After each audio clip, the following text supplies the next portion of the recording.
I've been hosting on Airbnb for 3 years now. The property was renovated and is about 20 minutes from my actual home. It has 3 bedrooms, 2 bathrooms, and hardwood floors. I bought it as an investment years ago and fixed it up myself on weekends. It was a Tuesday morning when I got a same-day booking from a Jessica. She had a 5-star rating, verified ID, glowing reviews from other hosts, such as clean, quiet, respectful. She sent a message that she was in town for a medical appointment and needed somewhere peaceful to rest afterward. I sent her the door code and went about my day. Around 2 p.m. I was finishing up at my real job when Jessica messaged, "Checked in. The house is beautiful, thank you so much." Standard stuff. I replied with my usual welcome message.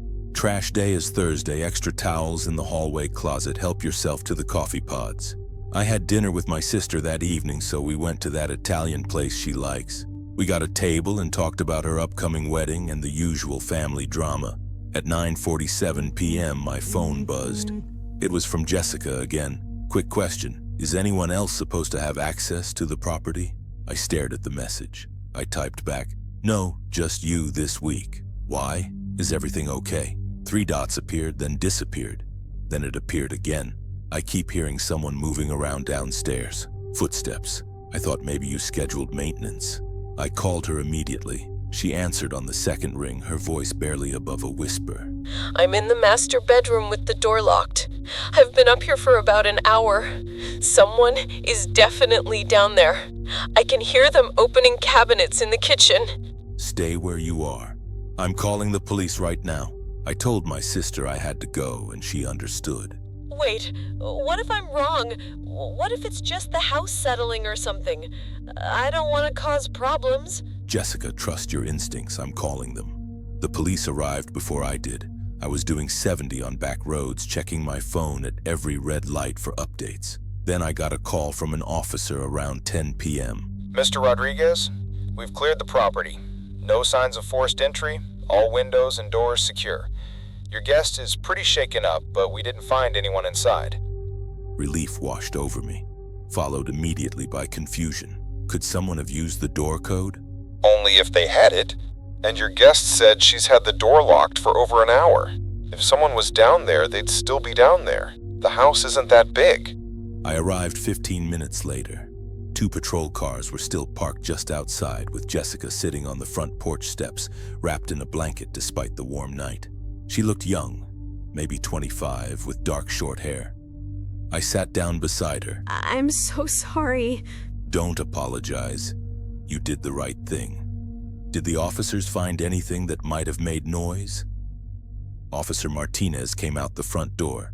"Mr. Rodriguez, can I speak with you for a moment?" We walked into the kitchen. Everything looked normal. Clean counters, dish towels folded by the sink. The little basket of coffee pods I kept stocked. Officer Martinez lowered his voice. "Look, the house is secure, but when we searched the property, we found something odd in the basement." "What kind of odd?" "There's a sleeping bag down there, some food wrappers. Looks like someone made a little nest behind the water heater. Pretty well hidden. We almost missed it." He led me downstairs. The basement was unfinished, as it was just concrete floors, exposed beams, and storage boxes I'd been meaning to organize for months. Behind the water heater, exactly as he'd described, was a navy blue sleeping bag, a backpack, and a small pile of trash. Granola bar wrappers, an empty water bottle. "Any idea who this belongs to?" I shook my head, my mind racing through possibilities. I haven't been down here in weeks, maybe a month. "So someone could have been staying here without your knowledge?" "You're saying someone has been living in my house?" "We'll take the items as evidence and dust them for prints. But here's the thing. This is set up facing the stairs. Like, whoever was here wanted to see anyone coming down. And look at this. Behind the sleeping bag, scratched into the concrete wall in small letters, Day 8. What does that mean?" "Could mean they've been here 8 days. Could be something else. We'll increase patrols in the area. I'd recommend changing your door codes, maybe getting a security system installed. And you might want to consider staying here tonight with your guest." We then walked back outside with my mind filling out with so many questions. I spoke with Jessica and she insisted on leaving. I already booked a hotel. I'm sorry, I just can't sleep here now. I'll leave a good review. I promise, this isn't your fault. I walked through every room, checking every closet behind every door. The house was empty, but it didn't feel empty. After I was done, I headed to the kitchen and made coffee at around 11 p.m. I was too wired to think about sleep. As I stood there drinking, I noticed something I'd missed before. The coffee pod basket on the counter where I always kept it stocked with 20 pods now only has 6 left. Strange, as I know Jessica never had any coffee. I pulled up my booking calendar on my phone and checked the last guest before Jessica had checked in. I'd come by last Saturday morning to clean and restock. Then all of a sudden my phone buzzed. It was an email from Airbnb. Jessica had just left a review. Host was incredibly responsive during an emergency. However, I cannot recommend staying here. I don't feel the property is secure. 3 stars. Not gonna lie, that was fair enough. I started typing a response, then stopped as another email had come through. This one was from my smart lock system. It was the door code log I'd forgotten I could access. I opened it with shaking hands. Friday, 11:42 p.m. Code entered. Guest checkout code. Saturday, 9:15 a.m. Code entered host code, which was when I arrived, then Saturday, 10:33 a.m. Code entered host code, which is when I was leaving. Then it has another log, Saturday 11:07 a.m. Code entered guest checkout code. I read that last line 3 times. The guest checkout code. 2 hours after I'd left, which didn't make sense as Jessica hadn't checked in until today, which is Tuesday. I scrolled down further. Sunday 3:23 a.m. Code entered. Guest checkout code. Monday 6:45 a.m. Code entered guest checkout code. Monday 11:15 p.m. Code entered guest checkout code. Tuesday 1:52 p.m. Code entered guest code, which was Jessica. Tuesday 7:34 p.m. Code entered guest checkout code. Someone had been coming and going using the old guest code that should have stopped working after checkout. They'd been here on Sunday, Monday, and even Tuesday evening while Jessica was here. Then I remembered something. Saturday morning when I was cleaning the house after the previous guest, I'd been in the kitchen when I thought I heard something from the basement. It was a shuffle, maybe a thump. I'd called down. Hello? No answer, and assumed it was the water heater kicking on, so I didn't check. I called Officer Martinez back to provide this new information. So you're telling me that someone entered the property at 7:34 p.m. tonight while we were there? While we were searching the house?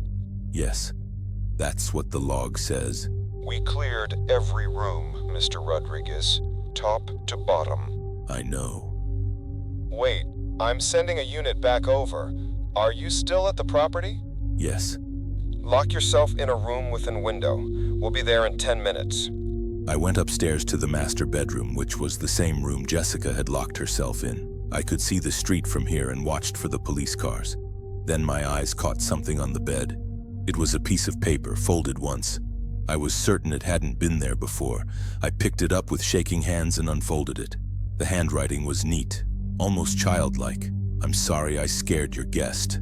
I've been very careful not to bother anyone. I lost my job and my apartment. I just needed somewhere safe for a little while. I've been staying in the basement during bookings and coming up when the house is empty.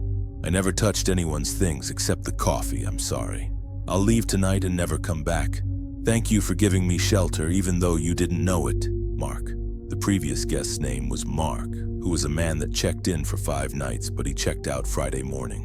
It left a 5-star rating. Respectful, clean, excellent communication. I'd given him the checkout code so he could leave early while I was at work, but it seems he never actually left. The police arrived and they went back down into the basement but found it empty. The sleeping bag was gone and so was the backpack. They took Mark's note and bagged it as evidence. We'll put out a bulletin. Do you have a photo from his ID? I pulled up his Airbnb profile. Professional headshot, friendly smile. 32 years old, worked in tech, or used to. Reviews going back 2 years, dozens of stays, all positive. The last review from 2 months ago. Mark was a model guest. Welcome back anytime. That guest had no idea that Mark had lost everything in the time since. The police left around 3 a.m. and I ended up staying up until dawn, sitting at the kitchen table with cold coffee. I kept thinking about the sleeping bag behind the water heater and about the fact that someone was hiding there while I cleaned around him. I also thought about how Mark entered the house at 7:34 p.m., probably after seeing the police cars, and still somehow slipped away. I took out my phone and made an appointment for the locksmith to come at 8 a.m. to change all the physical locks. As the sun rose, I looked around the kitchen one more time. After that, I decided to head out and call it a day. Even months later, I still haven't made a listing on Airbnb.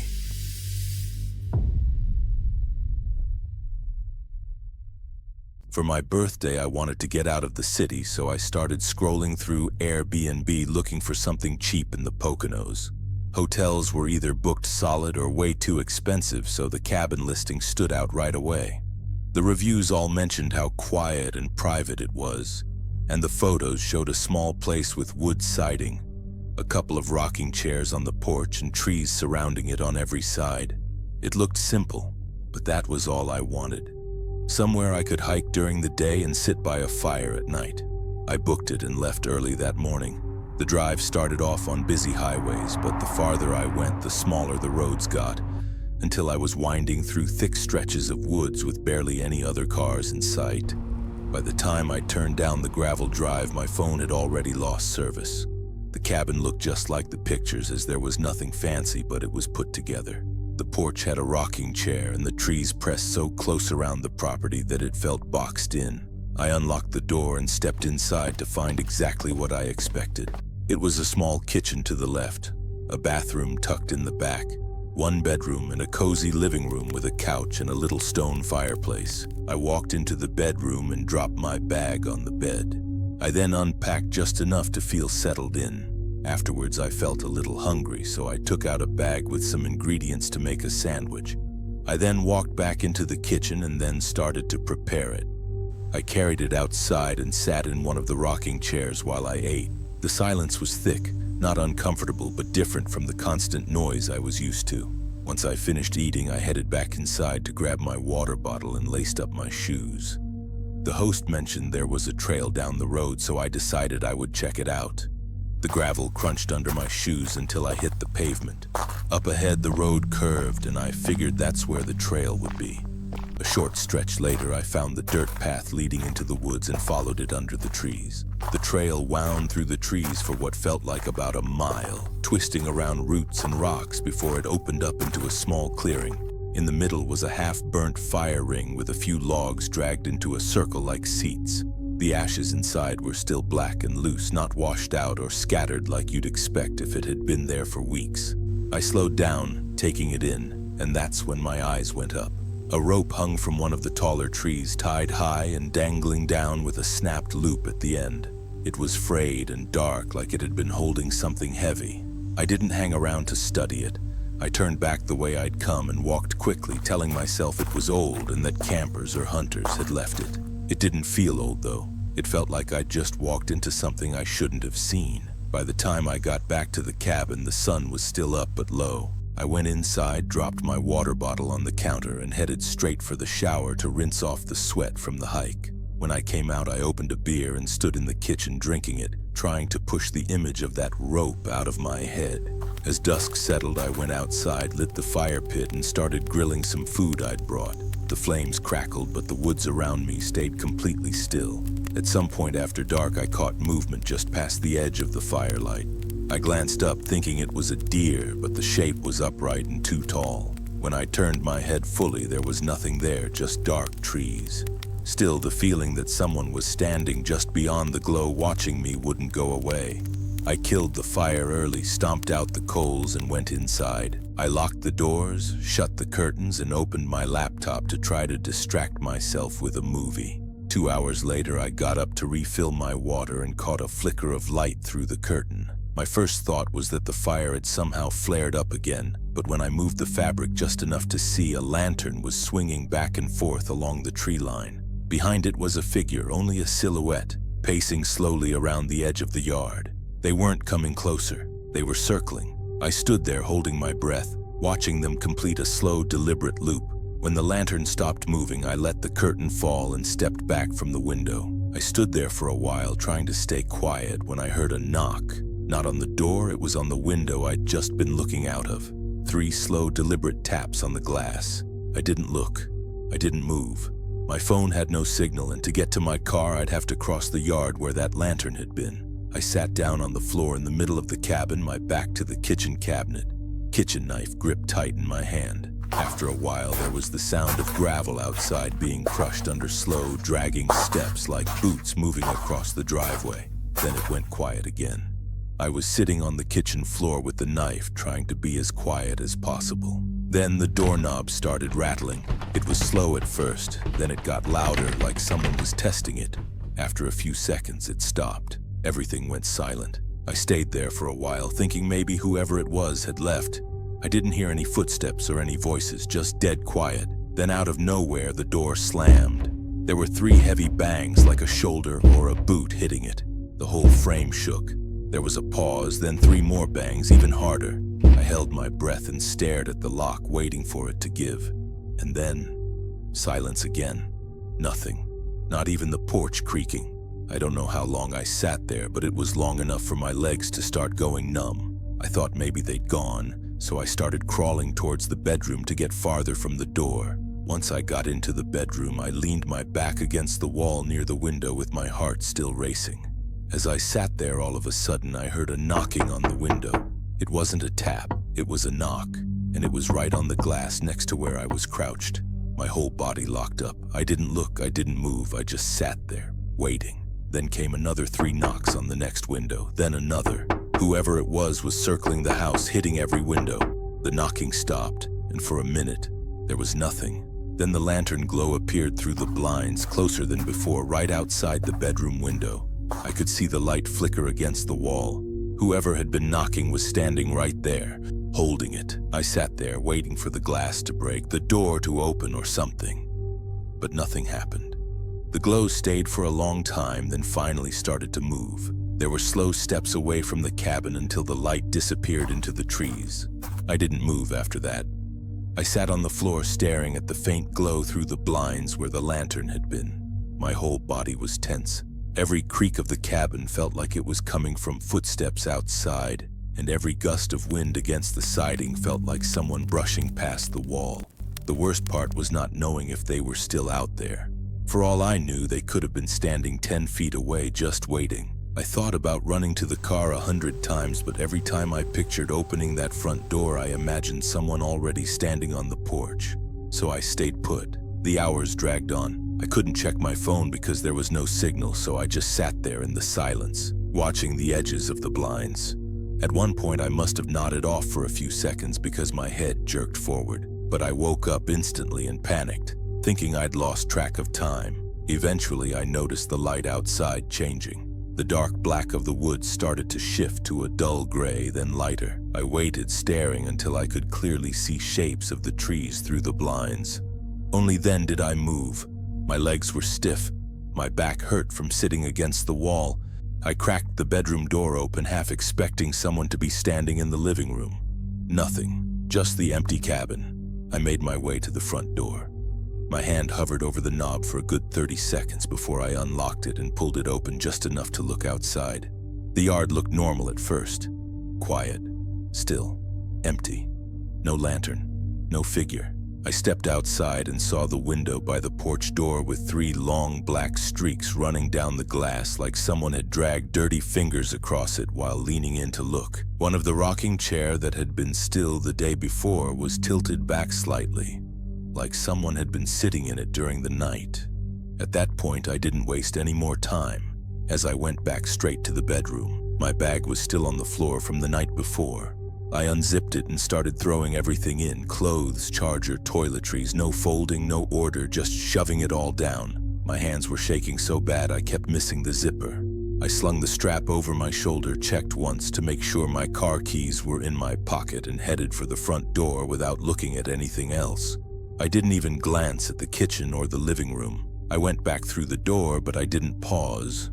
I went down the steps 2 at a time, bag bouncing against my side. I yanked open the back door of the car and tossed the bag in. It landed crooked on the seat, but I didn't bother to fix it. I slammed the door shut and slid into the driver's seat. My fingers fumbled with the keys for a second before I managed to get the engine started. The tires crunched loud on the gravel as I began rolling forward. The driveway felt longer now, like it was stretching. I kept my eyes on the road but couldn't stop glancing at the tree line, waiting for someone to step out. I pressed my foot down and swung the car onto the road, keeping my eyes straight ahead. The trees thinned out as I drove, but I still kept checking the mirrors, half expecting to see someone behind me. It took a long time before my phone lit back up with a signal. A few miles down, I finally pulled into a gas station and put the car in park. I stayed sitting there, hands still trembling on the wheel, staring at nothing for a good minute before I could even open the door. When I finally caught my breath, I opened the Airbnb app and pulled up the cabin listing. I noticed one of the reviews said, "We left early. Didn't feel comfortable at night, too many strange noises outside." My hands started shaking again because whoever was out there wasn't trying to be sneaky. They wanted me to know they were there. Safe to say I haven't been back to an Airbnb ever since.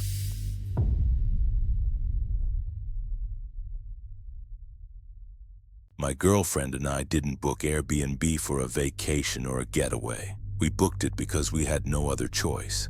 3 days earlier, we'd been evicted. Long story short, rent had gone up and my hours at work were cut. We fell behind on rent, but the landlord didn't care. One morning, we came home to a paper taped on the door and our locks changed. Just like that, everything we owned was crammed into storage bins outside on the pavement for everyone to see.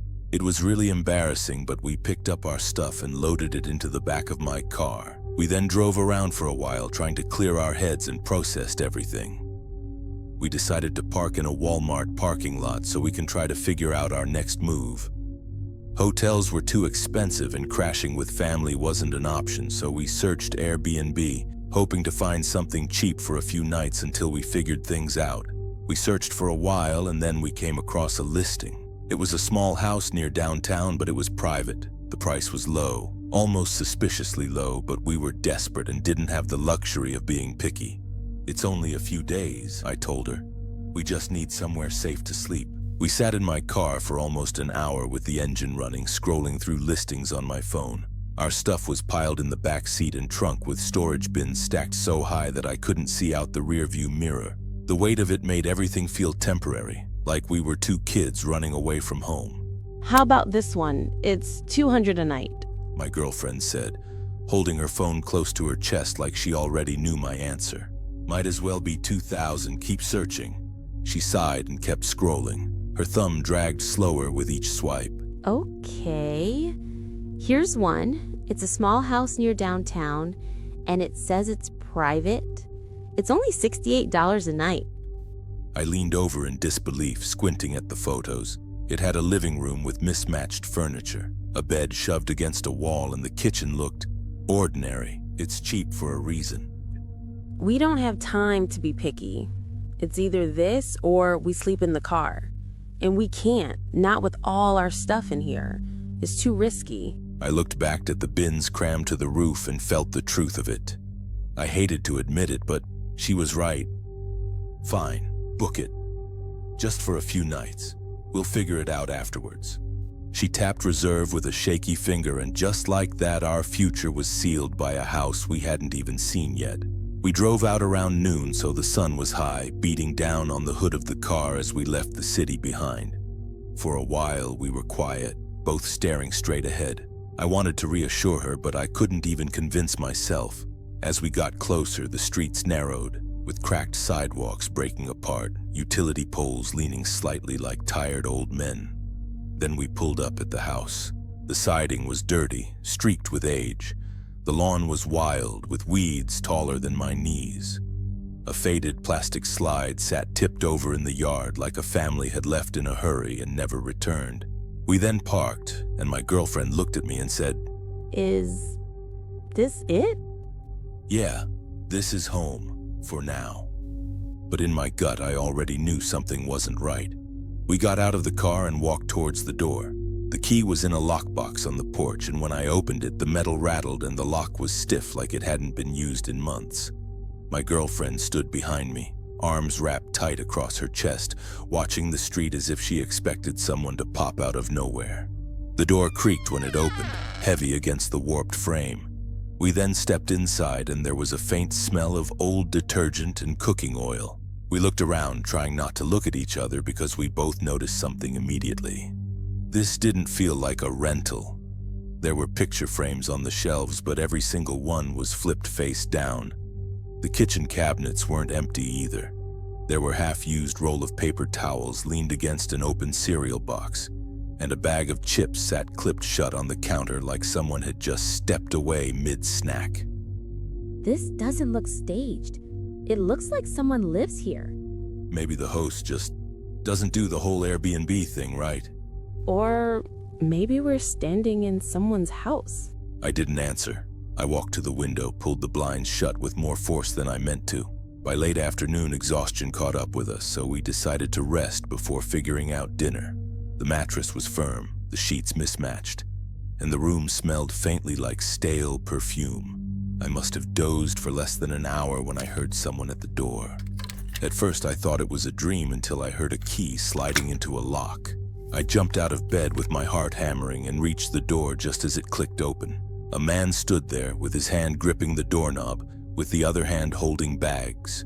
For a frozen second, we locked eyes, with both of us startled.